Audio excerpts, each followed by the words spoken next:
I'm Alan Mackley. I'm a historian. I've lived in Blythburgh for now, I think, 47 years. But my connection with Orford Ness is through my late neighbour who died about 7 years ago, John Allen, who was an aeronautical engineer who, as a young graduate, had been sent to the research establishment at Farnborough in 1940.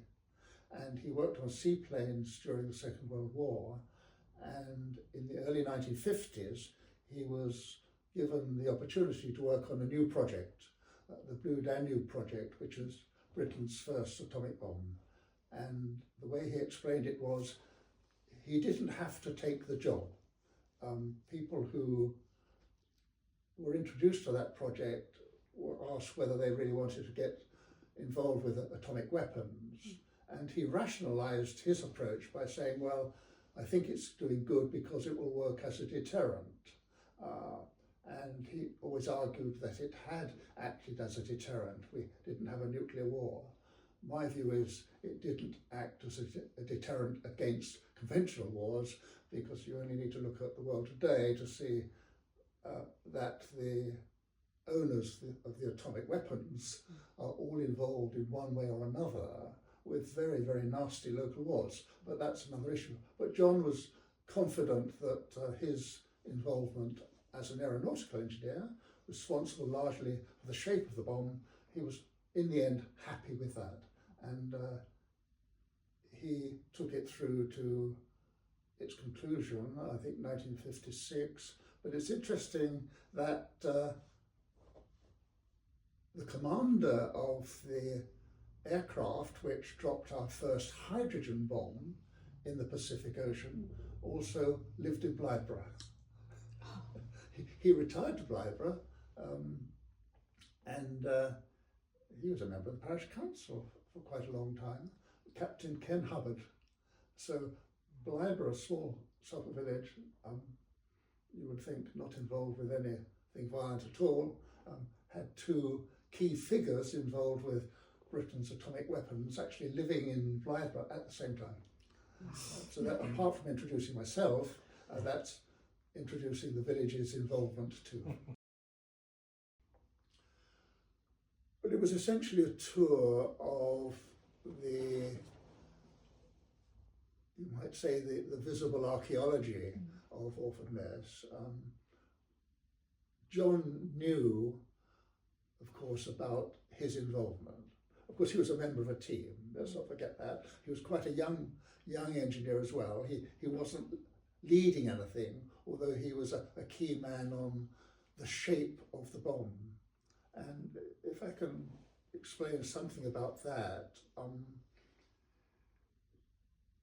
it was going to be dropped from a new generation of jet-powered bombers. They didn't yet exist while they were producing the design of the bomb. And yet they knew the bomb would be dropped higher and from a faster aeroplane than the planes in existence at the time. When they tried to drop an existing type of bomb from a faster aircraft, they discovered something very unfortunate, that it developed lift of its own as it left the aircraft, and it tended to want to go back into the aircraft, and it bumped along the fuselage. And that was seen in a wind tunnel at Farnborough. And John's boss said to him, "John, this is what we've established." And John said to him, "Well, do you want me to fix it?" He said, "Yes, that's what you've got to fix." So they had to have a completely new view of what the bomb looked like.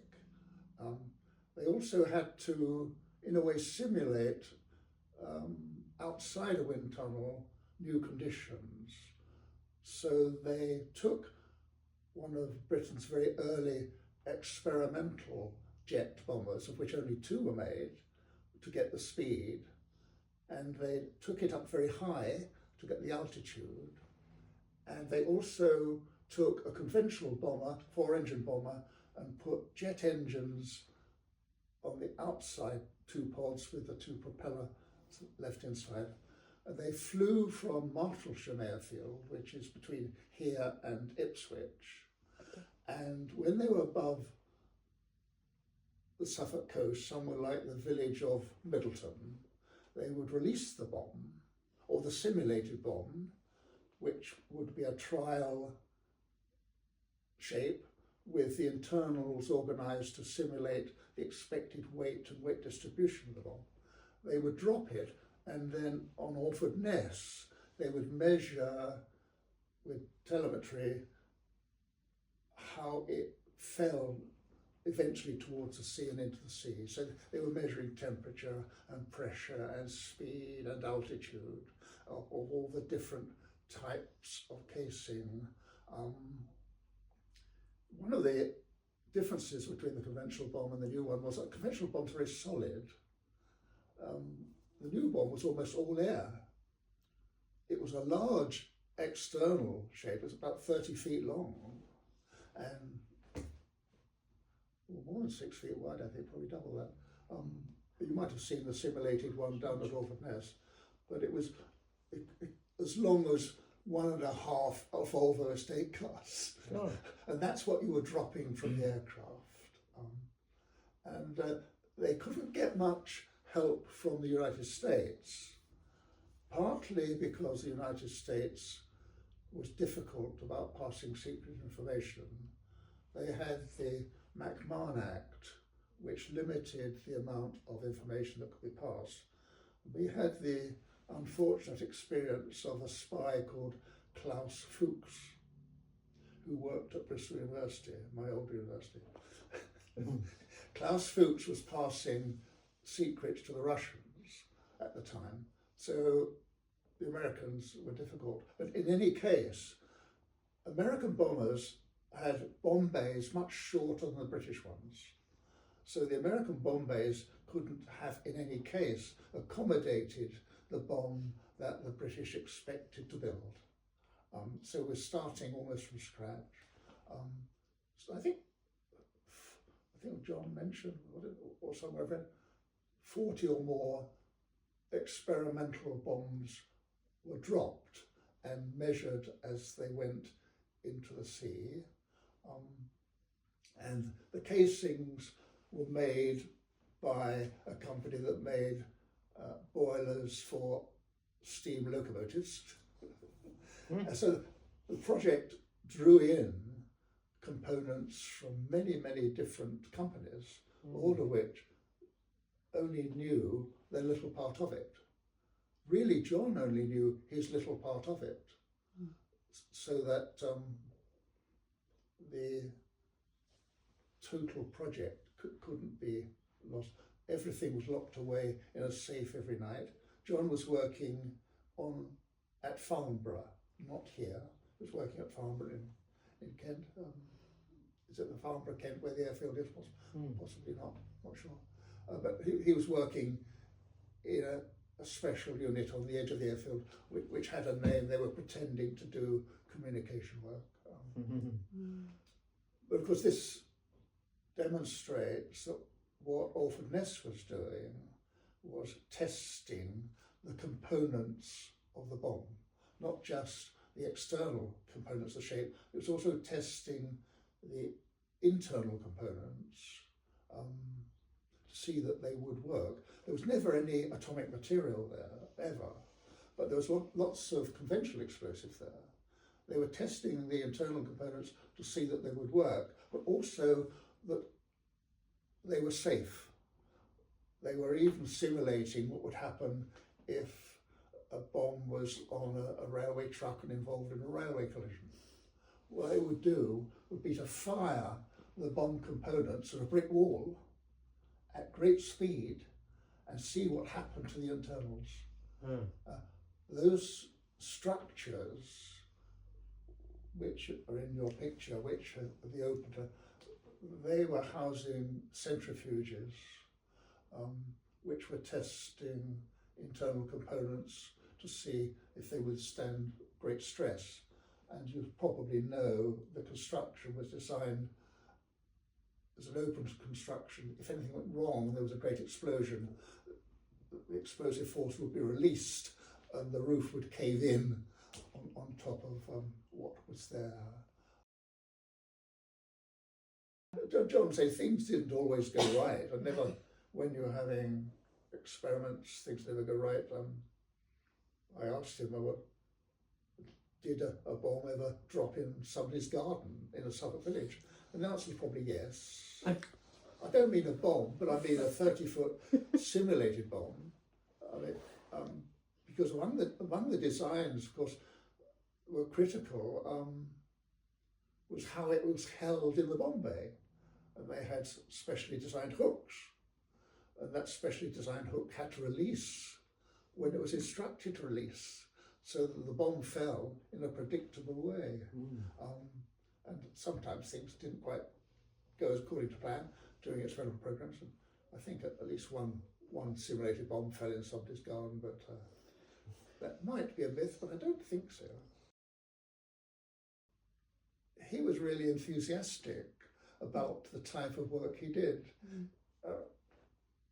It was possible for him to detach the excitement of working on an advanced experimental project.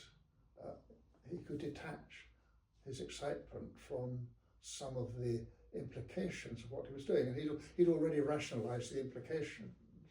And when we visited Orford Ness, and one of them was for a TV programme, and I just melted into the background with our National Trust guides. I mean, he was talking about what work was done there, not whether it was justified or how he felt about it.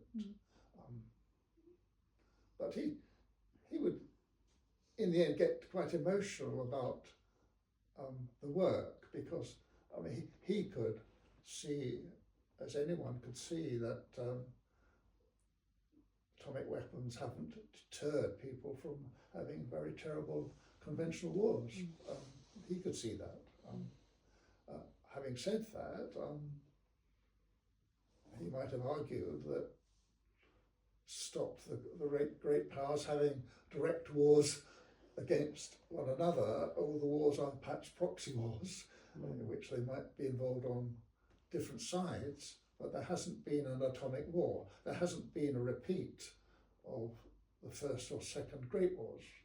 So there will be people who will argue still, perhaps, that yes, there is still an element of deterrence. It's interesting that the radio program he made with me, which you will get access to,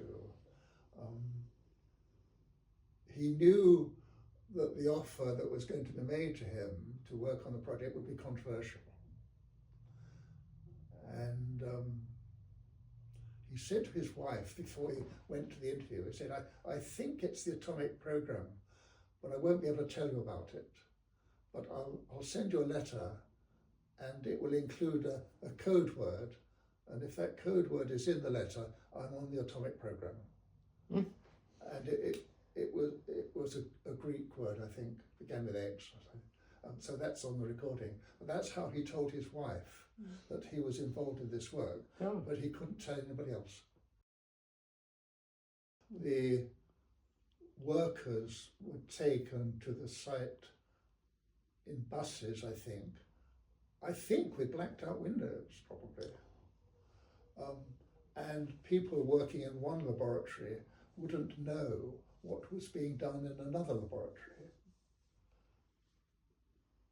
So the knowledge was deliberately fragmented, and how many people knew that we were developing an atomic bomb? Probably quite a lot of it.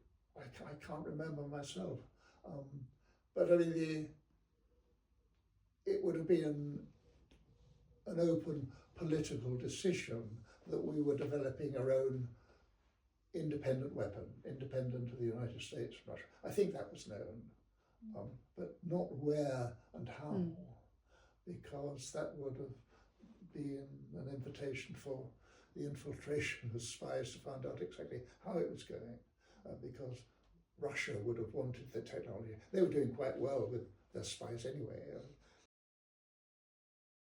the steam engine boiler maker in Yorkshire wouldn't have known that this cylindrical body would have been the central part of an atomic bomb casing. Would never have known. I mean, he would have been given a specification, size and type of material and everything, but he wouldn't have known what it was for. In John's radio programme, he made the point that he was reminded when he saw a steam locomotive on one of the local heritage railways, and the maker's plate was on it, and that was the same maker as his simulated atomic bomb casings. Inside the bomb, of course, it was necessary to compress the parts of the fissile material together very quickly, so you would get a nuclear reaction and explosion. And the way it was done was to have conventional explosive to drive the components together, and you had explosives arranged, I think, in a sort of sphere, you might imagine, and there were little, I would call them lenses type of thing in the sphere. And John, I know, had a couple of those on his office desk as decoration.